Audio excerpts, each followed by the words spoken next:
A Labour leadership process requires the current leader to resign, or a potential replacement candidate needs backing from 20% of all current Labour MPs. Right now, there are 403 of them. By the way, that is nearly 2/3 of all members of Parliament, including other parties and independents.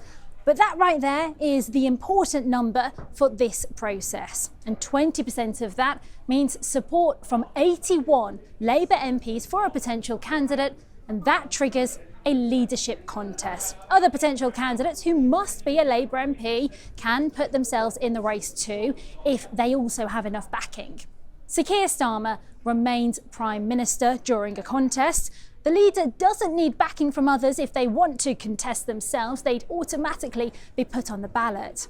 It is then over to Labour members and others associated with the party, including trade union members, to choose their favourite from the candidates who have put themselves forward. Remember, this is a contest to be leader of the Labour Party, not directly an election to be Prime Minister. And that's why not everyone can take part in this vote. So how does the vote work? Well, party members rank the candidates with number 1 indicating their top choice. A candidate needs 50% to win. But if that doesn't happen, the last place candidate is eliminated and the voting happens again. Now, this process of elimination will carry on until one candidate receives more than half of the votes. And the time this all takes, well, that's down to Labour's decision-making body, the National Executive Committee, or NEC as you might hear it called. When it last happened in 2020, the ballot process took 6 weeks. Now, the winner becomes leader of the Labour Party and, as the party in government, also Prime Minister.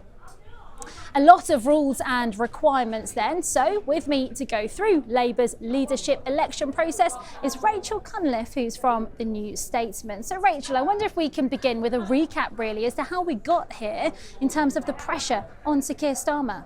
Well, the pressure's really been building since the autumn when we had that chaotic period, first with Angela Rayner being forced to resign as Deputy Prime Minister due to her tax affairs, and then the first breaking of the Peter Mandelson scandal. But it's really the local and national elections last week that have turbocharged that pressure. We knew they were going to be bad for Labour. I think a number of Labour MPs were perhaps slightly optimistic considering just how bad they have been across the country, and that has really heightened calls that there needs to be some kind of change, and changing the leadership, that's the place to start. So in England's local elections, Labour lost nearly 1,500 councillors, that 2 years after a landslide general election win. But Rachel, it's not abnormal for the party who is in government on the given day of a local election to not do the best in them.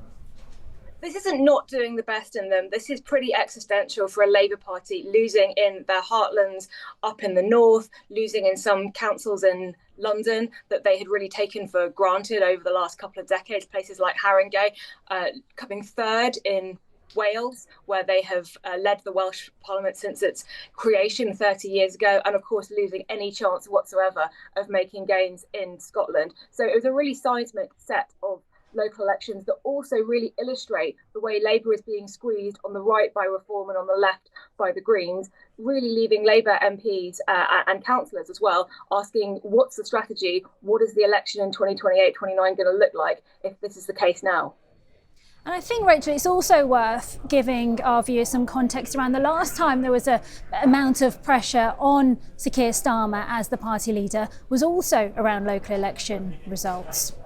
Yes, it was those local elections in 2021, and where Labour lost a key by-election in Hartlepool, and there were suggestions then that Keir Starmer was feeling pressured to resign and that he felt that he wasn't the best person to lead the Labour Party in that moment, and he was convinced to stay on by key allies and aides, and was able to turn things around with the help, obviously, of the implosion of Boris Johnson and the Conservative Party, and lead Labour to a historic election victory just 3 years later. The landscape now, though, is looking very different. So we know that it is the NEC that will kind of determine how the ballot would run in a Labour leadership contest. But when this happened in 2020, we know candidates had a little bit of time to kind of get enough backing from other Labour MPs. But what can you tell us about what we perhaps learned then that might be useful to know now? Well, I think the first thing to say is that Labour Party leadership elections, they come in two stages. And in 2020, following the election defeat in December 2019, Jeremy Corbyn stood down as Labour leader, which meant you were coming to the leadership contest fresh, as it were. That is not the situation we're in at the moment. Before we can have a leadership contest, we first need to have a leadership challenge. And the Labour Party rules around that are quite complicated and make it difficult for the various contenders to get their ducks in a row. So the situation at the moment is if 20% of the Parliamentary Labour Party, that's 81 MPs, back a named challenger to Keir Starmer, we can have a contest. But it's not like the Conservatives. They can't just send in anonymous letters. They have to put their name behind a specific candidate. That wasn't the case in 2020. It wasn't the case in 2015. Either when Jeremy Corbyn was leader. That changes the dynamic somewhat because you have two stages. The first stage is being able to show that you have the support to challenge the leader who is existing and is still in the role. The second stage is showing that you have the support to win and succeed them. So during a Labour leadership contest, then, what are some of the key things you look out for?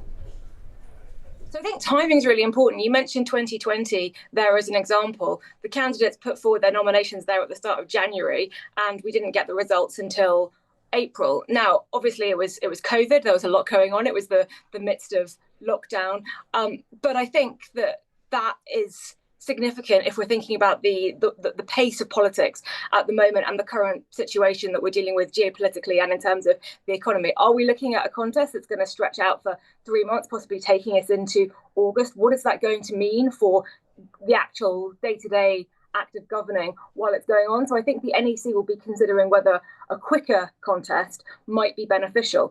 Obviously, though, that raises questions about who might or might not be able to stand. We have lots of speculation about Andy Burnham's desire to come back into Westminster, perhaps to find a safe seat. It's very difficult to see how that would be possible if the contest was done on a shorter timescale.